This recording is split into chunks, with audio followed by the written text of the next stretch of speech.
Just like inside your house, everything out in the garden doesn't have to be a functional thing.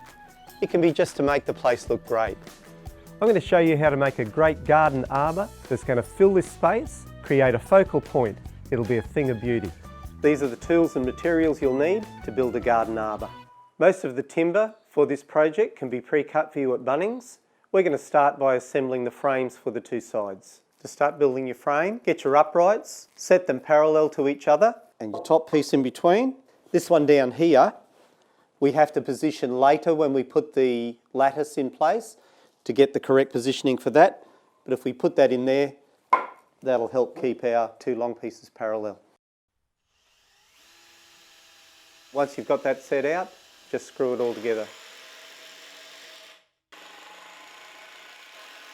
When we cut our trellis, we need to make sure that we end up with a solid border. So what we're going to do is to put the trellis in place, we're going to remove this waste piece here by cutting along that line. Drop the lattice in place and that will give us the correct position for that bottom plate. To hold our lattice in place, we're going to create a cleat around the inside of our frame on both sides to hold it together. Here we have the two completed sides of our arbour. You can get a picture in your mind of how it's going to look when it's finished. We're going to leave these now, we're going to move on and construct the top. Here we have the completed top frame of the arbour. It will hold the two side panels together. We finished our top frame, but we want to add some decorative beams to the top of it. This will dress it up a little bit, but it'll also add some stability to it. I'm going to check out these beams so that they sit over the framework. I'm also going to add some decorative angles to the ends of each piece. I've got 5 of them to do.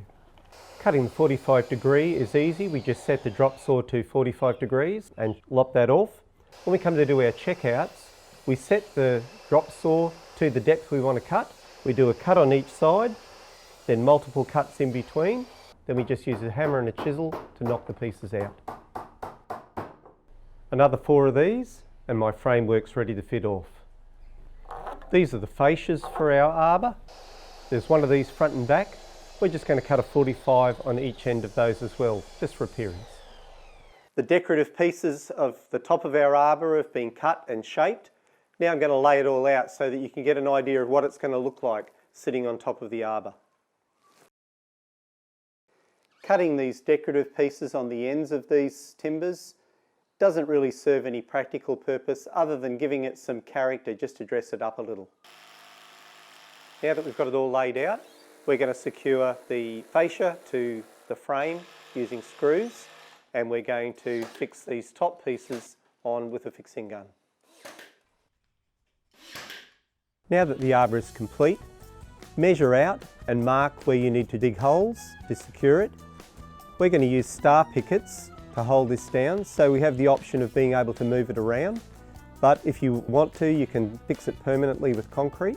It's a good idea too to check and make sure there are no surfaces in the area where you're going to be digging these holes to make sure it's safe.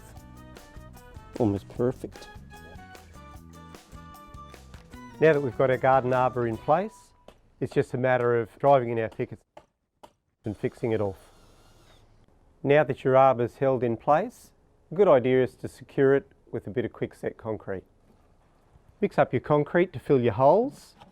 1 bag for each hole should be enough. Then fill in the holes. This baby's not going anywhere. So there it is, the arbour's complete. You could dress this up with a few plants if you want. When your friends come around, it'll be the focal point of the garden. The best thing about it is, you did it yourself.